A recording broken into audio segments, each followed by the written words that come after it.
Hello guys! Welcome back to my channel. Of course, it's me, Irene. So guys, pag-uusapan natin ang pangatlong testimony. Yan yung pag-uusapan natin ngayon. Kahapon, yung second testimony about sa hunger. Ngayon, ang pangatlo. Pero kaiba ang pangatlo kasi hindi testimony ko. Testimony ng friend ko na na-share niya sa akin before at may nakakalap akong lesson sa kanyang testimony. So gusto kong ma-share din sa inyo. Okay? So, gusto kong balikan yung about kahapon, yung about sa hunger.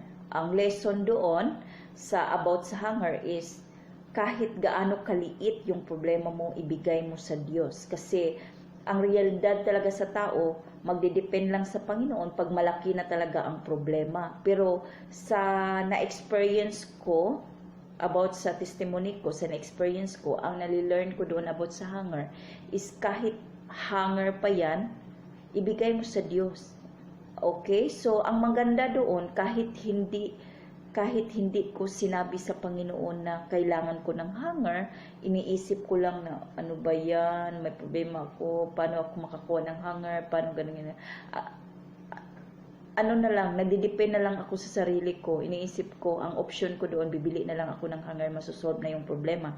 Pero sa testimony kong yon, ang lesson doon is kahit gaano kaliit ang problema, kahit hunger pa yan, ibigay mo sa Diyos. Ang naka-diferensya is pag anak ka ng Panginoon, kahit hindi mo pa sabihin sa Panginoon kung ano ang problema mo, alam ng Diyos kung ano ang problema mo. Okay? So, mas maganda talaga na magkaroon tayo ng relasyon sa Panginoon. Mas maganda talaga na magiging anak tayo ng Panginoon. Kasi, sabi ko nga sa inyo na hindi lahat ng tao ay anak ng Panginoon. Lahat ng tao ay nilikha ng Panginoon. Pero hindi lahat magiging anak ng Panginoon. Ang sabi ng John 1 verse 12 na kung sino man lang yung kung sino yung tumanggap kay Kristo Jesus bilang kanyang tagapagligtas, yon yung time na magiging anak ka na ng Panginoon. Kung totoo mong tinanggap, nanalig ka kay Kristo Jesus bilang iyong tagapagligtas, magiging anak ka na ng Panginoon. Okay, so dapat niyong panghawakan yung verse na yun guys, na nagpatotoo na kung ano ang sinabi ng Panginoon. Okay, yan yung totoong, yan yung ebidensya na pwede tayo magiging anak ng Panginoon. Kasi may naisulat ang Panginoon sa kanyang salita na in John 1 verse 12 na magiging anak tayo ng Panginoon sa pamamagitan ng pagtanggap, sa pamamagitan ng totoong pagtanggap sa Kanya, totoong pananalig sa Kanya. Okay? So, yun guys, ang nakadiferensya sa testimony ko, about sa testimony ko, hindi ko sinabi ng Panginoon, pero dahil sa anak niya ako, alam niya kung ano ang problema ko. Kaya nga, biglang nahulog sa kalsada yung hunger. Himala! Isang malaking himala. Okay?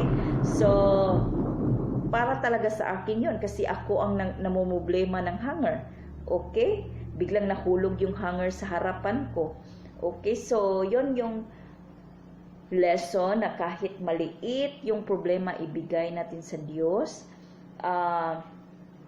Second lesson is maganda talaga na magkaroon tayo ng relasyon sa Panginoon. Kasi pag may relasyon ka sa Panginoon, pag magiging anak ka na ng Panginoon, nakapokus talaga ang atensyon ng Diyos sa iyo. Okay, katulad lang yan sa mama natin. Pag may pag ang anak malungkot, nag-iisip ang magulang nag-iisip, bakit kaya malungkot yung anak ko? Ano kayang gagawin para mapasaya ko siya? Bakit kaya siya malungkot? Siguro iniwanan siya ng boyfriend. Yung ganon. So, parang ganon guys. So, mas maganda talaga na magkaroon tayo ng relasyon sa Panginoon. Okay? Kahit hindi mo pa sabihin sa Panginoon yung problema mo, alam ng Diyos na nangailangan ka, alam ng Diyos na may problema ka. Okay? So now, umpisahan natin ang pangatlong testimony. Ito yung testimony sa kaibigan ko. So, ang umpisa niyan is, pagkatapos naming nagsimba. Pagkatapos kasi namin magsimba, hindi kami sumasakay ng tricycle. Nilalakad lang namin yan from church to boarding house. Okay? So, para makasave kami. Okay. So, nilalakad lang namin para din mawala yung mga bilbil namin. Mga fats namin sa tiyan namin. So, now guys, nag-uusap kami. Pinag-uusapan namin yung kanyang testimony. Sabi niya, naalala mo ba, Irene, yung nagkasama tayong lumakad sa daan? Yung the next day na, the next Sunday, kasi Sunday yung naglalakad kami. The next Sunday, pinag-uusapan na namin, nag-share na siya sa akin nung naglalakad kami. Okay, so, sabi niya sa akin, naalala mo ba, Irene, nung nakakita tayo sa daan ng 20 pesos? Oo, kasi magkasama kami doon. Nung lumalakad kami, may nakita siyang 20 pesos. So, sabi niya, parang hindi niya na-share sa akin directly na yan yung pinipray niya na sana may magpahiram sa akin ng 20 pesos para makauwi siya sa kanila sa Lanao.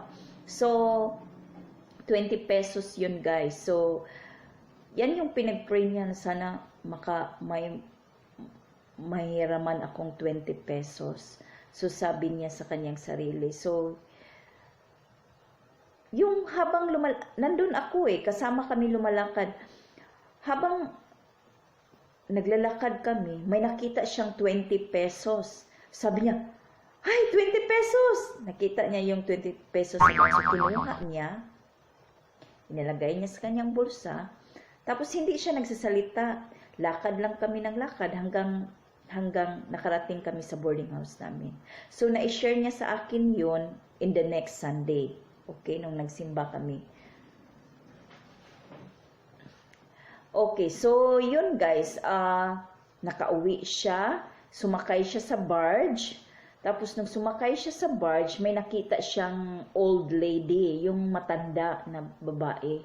Tapos, nag-checka sila, sinabihan niya, ang matanda, ang daming bagahe na dinadala.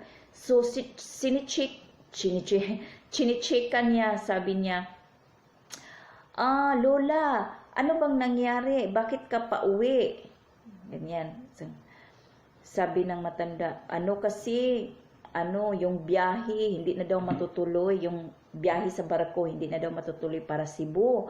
Kasi, may bagyo. So, kaya, na-postpone daw, parang ano bang sa tawag niyan? Basta, na-cancel yung, yung biyahe nila sa barko. So ngayon, ang daming bagahe yung matanda. So, nung nakarating na sila sa Mukas, nung nag-stop na yung barge, ang nasa isip sa kaibigan ko, magmadali siya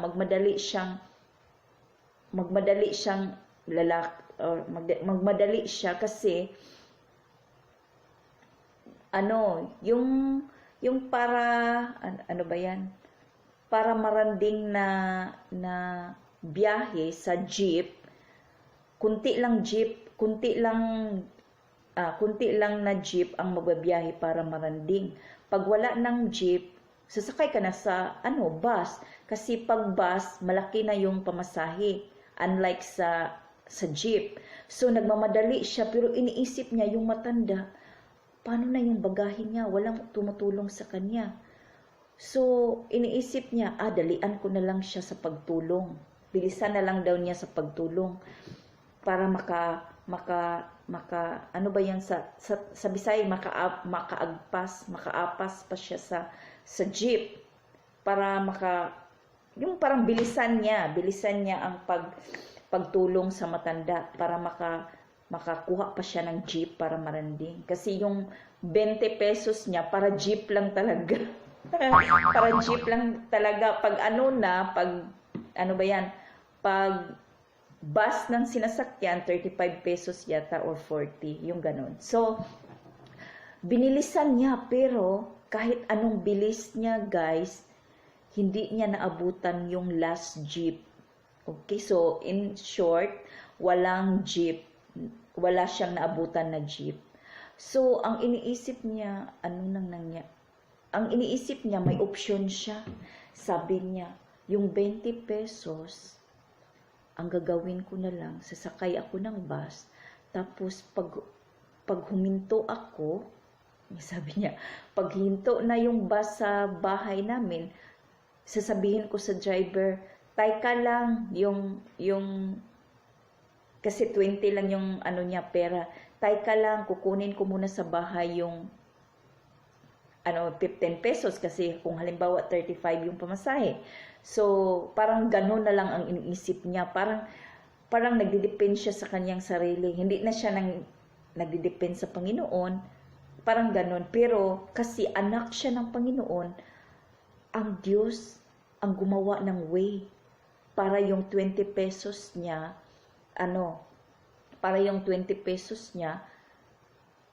talaga, yung masisave.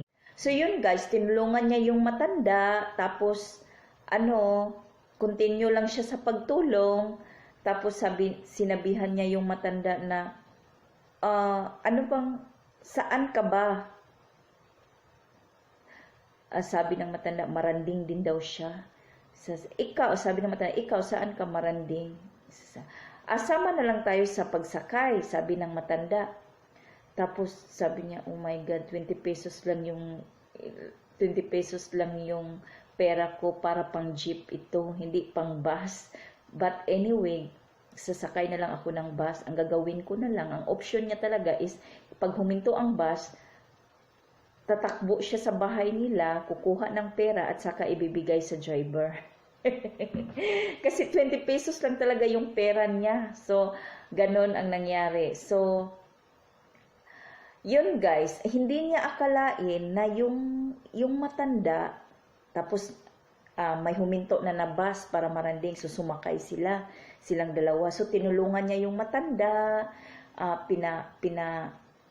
pinaupo niya yung matanda, tinulungan niya yung matanda sa mga bagahe, ganon-ganon. So hindi siya nagrereklamo, basta tinulungan lang niya yung matanda, continue lang siya sa pagtulong hanggang sa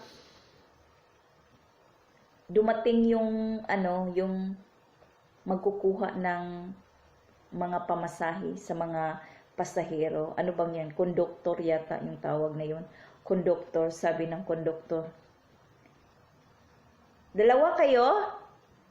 Sabi ng matanda, oo, dalawa kami. Parang may nagsignal sa matanda, may sinisignal ang matanda. Ang kaibigan ko, hindi niya alam na yung matanda, yung anak niya is manager sa bus. Manager sa bus. So parang nagsisignal ang matanda. Ganun daw. Sabi na ko, kilala pala lahat ng mga konduktor yung matanda. Kasi yung matanda, manager pala siya. Yung matanda, ang anak pala niya, manager sa bus.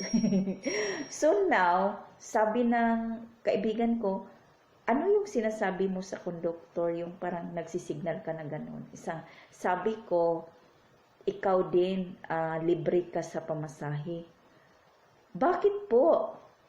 Sabi niya, hindi siya nagsabi na, bakit po, wag na lang, kasi baka Sabi niya, bakit po? Kasi yung anak ko, manager siya sa bus. Kaya, sabi ko, ikaw din, magiging free ka rin. Kasi, free ka rin. Yung ganon.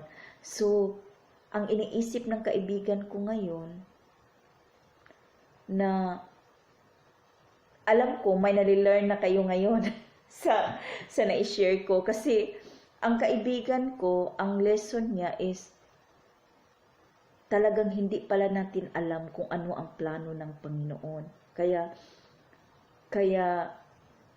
kung may tulungan. Yung ganon, kasi hindi mo alam kung ano ang plano ng Panginoon. Katulad sa kanya, yung 20 pesos niya, nasisave. Kasi yung matanda pala, yung anak ng matanda ay manager sa bus. At nasisave yung 20 pesos niya. So, ito yung nangyari. Pag anak ka na ng Panginoon, gagawa talaga ng way ang Panginoon para, halimbawa, makasave ka sa pera, para masusolve yung problema mo. Sabi ko nga, yung kaibigan ko, sabi niya, hindi siya humihingi sa Panginoon. Ang option lang daw niya is, pag huminto ang bus, tatakbo siya sa bahay nila at saka babalik at ibibigay yung kulang na pamasahe. Yan yung option niya. Pero ang Diyos, kasi anak siya ng Diyos, alam ng Diyos kung ano ang iniisip niya, at ang Diyos ang gumawa ng way kung ano ang problema niya. Okay? So, ang second lesson din na kung may tulungan, kasi may malaki palang blessing ang matatanggap mo pag ikaw ay tumutulong sa isang tao. Okay? So, tulungan kung may tumutulong kahit hindi ka nag-expect ng kapalit, tulungan mo ang mga nangailangan, tulungan mo ang dapat tulungan. So, yun yung lesson, guys. So, kaya nga, na-share ko sa inyo kasi para sa akin, malaking lesson din para sa akin. Yung tumulong ka. Kung may tulungan. Okay? So, hindi na tayo mag-iisip pa anong kapalit, basta tulungan kung sino ang dapat tulungan. Okay? So, ang second din na lesson is, importante talaga na may relasyon tayo sa Panginoon. Kasi, katulad sa kaibigan ko, naligtas siya, natanggap niya si Kristo Jesus bilang kanyang tagapagligtas, nagiging anak na siya ng Panginoon.